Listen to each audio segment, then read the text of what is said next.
Oh, it's almost spring here, or unless it's spring today. September start of spring, which is turmeric planting time. So we're up on our scale at the moment here at Holistic Harvest. We're going to be planting around about an acre this year, so it's good. And I just got done after, I don't know, probably the equivalent of 2 days worth of ploughing. And well, I made it this far in the paddock. Well, there's home over there. The tractor's here, and that's how much fuel I've got. It just stopped dead here. Oh well, that's what happens when you've been using the tractor to be on. Good morning, welcome back to another installment, another episode from Holistic Harvest. I'm Zeke, and spring's just around the corner. It's August 31 here, 2023. So I'm just going to show you what we're doing over spring to get ready for spring, and what we've been doing to get ready. Here in southeast Queensland, we're lucky to get some warmer days, although August can be a bit of a tricky one for us. Sometimes a bit of frost can sneak up, or some cold days, although we did have some hot days during this month. So let me know what you're up to get ready for spring, and I'll show you what we're doing to get ready for spring and prepare for the seasons ahead. We got 7 months of good growing weather. We'll see what happens in December and January, being the hottest months. Sort of February sort of starts to cool down for us usually. So we'll see how the plants survive. Last year we didn't have a very good run in some of them 40-degree days and whatnot. We've changed a bit of our cropping and what we're planting, so come on and have a look what we're doing to get ready for spring. Throughout winter and the start of spring, we've been moving the chickens down. They're just up to just here now. This here is some nutrient catching swales, and it's on the focus. There we go, there you can see them. So the chickens are almost right down to that there now. So over winter we've done this bed, and this bed. This is actually 2 beds. So the chickens have done that much over winter, which is not a lot really, but you know, they're not that active in winter. So they've done a really good job for us, getting no grass and tilling and fertilising for us, which is really good. And so this is the caravan. It's been going really well for us. We've got a rooster in there at the moment. He's come up for a look, protecting the girls. They're all come on the lay now. Unfortunately, we've had a few die, but that's just what happens when you have a production chicken. These are actually a second-hand battery chicken. So they've already had 1 season under their belt, and they took a lot of time to molt. Maybe that's because they've never actually malted before in their life, I'm not really sure. So we're producing between 15 to 20 eggs a day off of 27 chickens, which is not bad. And we've got a rooster in there. He's part of our fertility program. We need a lot more. We sell out all the time of eggs. We have pre-sales of eggs. They all sell out too. There's a bed here we're yet to plant into. Like usual, there's 9 75-centimetre beds to 1 plot. They've got all of our design has a break in the middle of them, so we can drive up and down here. We've got a nice driveway here. This here was the last planting we done for winter. And we've still got some really nice snow peas coming on. Still got some lettuce. We've got a few weeds coming up. That just shows that it's getting nice and warm. We got the beetroot in there with some kale in the background. This bed's a trial bed with our compost. We know it works, but we just wanted to have a scenario different from a composted bed to a non-composted bed. So this one's the same. It's got beetroot in it as well. It's a little bit smaller. They're doing really, really well. So we'll be picking out of this coming into spring. We're not really sure how long it's going to last in the hot weather. We've still got some broccolis just there. We'll see how they go. This one line of peas is still giving us some, but as you can see, it's really, really starting to yellow off, and it'll die back, and that's all right. We'll plant something there shortly. And as we make our way up the plot, you can see we got these piles of grass here. That's actually from our bottom paddock. We just rake them up by hand. It doesn't take too much work. It's not bad of a workout. You don't need to go to the gym anyway.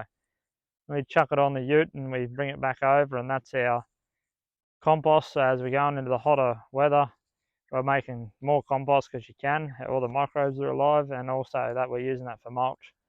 So that'll get spread on absolutely everything here in this region to just keep that evaporation of the soil and just really help the microorganisms out to keep them happy. Because that's what it's all about. If you don't have the microorganisms, you're not going to have plant available nutrients. So that goes on all our beds, and it's nice and easy for us to get. It's a good resource for us that we have anyway. Here's a good example of how we're using that basically grass. Essentially it's straw, but it's not actually a directly planted straw. It's just our native grass. And you can see that there in use with the pumpkin. There's about 150 to 200 pumpkins there. A couple died. There's a few patches, but that was our very first planting. We actually planted that very early on in the first or second week of August, and they're just going really well. Most of the plantings, as you can see, as it's grown up, have had a yellowing of the leaf. But that was in older leaves, and then it's grown to these nice dark green leaves. They're hopefully getting to run shortly, and we'll have an abundance of pumpkins up there. See the bit behind us there we haven't planted yet. There are more pumpkins in the seedling house to plant that out. That just goes to show it's a good use of space. It's a bit of a stacking technique, I suppose. Every last bit of land that isn't being used for access on the market garden has been planted with something. We couldn't get the tractor and that through there just to rip it up, so I've gone around just really lightly so I don't get any of the roots or anything of them big trees. And otherwise that would just be a waste of space and it'd just be pasture and we'd have to maintain it, but this way it's a bit of a production.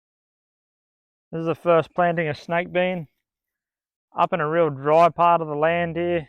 There's not much topsoil in here, we've got to build it. But the snake beans, they look like they're going really well. Nice and dark green, except for a couple all through here, a little bit yellow. It's probably just a little bit of transplant shock. And as we go down, we're just using our deep ripper as a broad fork. We're just dropping it in here, like you can see a ripper's been through there.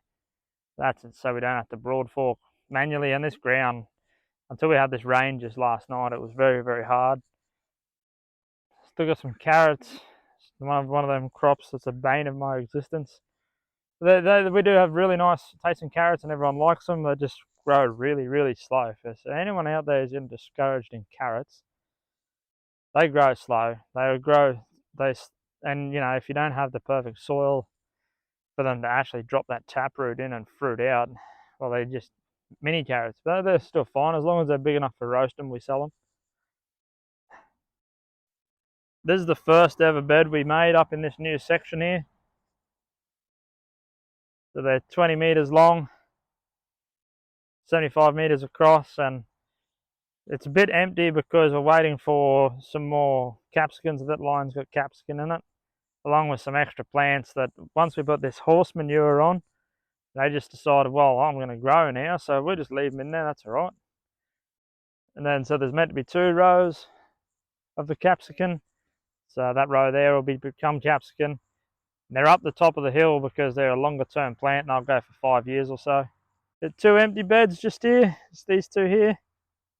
They're for a cayenne chili, so we're doing two rows of those. They got seeded yesterday, so they'll go out shortly. So this whole 9 beds got covered in this nice horse manure. And then this is the first planting of zucchini. This bed right here and this bed here are both zucchini. So there's 4 beds. There's 2 different varieties there. Yeah, they'll cross-pollinate and whatnot, but that's okay. We don't mind about that. That happened to us last year We just wanted all the zucchinis in one spot to make it easier for harvesting. First planting of bush bean is in this very last bed here. So we tried to group them together so we're not running all around the farm here. This is, well, there's a 1/4 acre in crops that we've already got going, so we don't want to just be running around. And the new areas where I showed you just before with the chickens, they're that's extra to a 1/4 acre, so we're definitely building up. There's the rest of the bush beans. These top 3 rows, 1, 2, 3. They're doing alright. We had that real hot snap in the middle of August, just after we put them in. It was at 30 degrees, and some of them died. We got some there, some plants to fit in their spot. That's just what happens. And also, we didn't have the mulch on, so it just reiterates the fact that you put some mulch on there, and it really does keep the moisture in.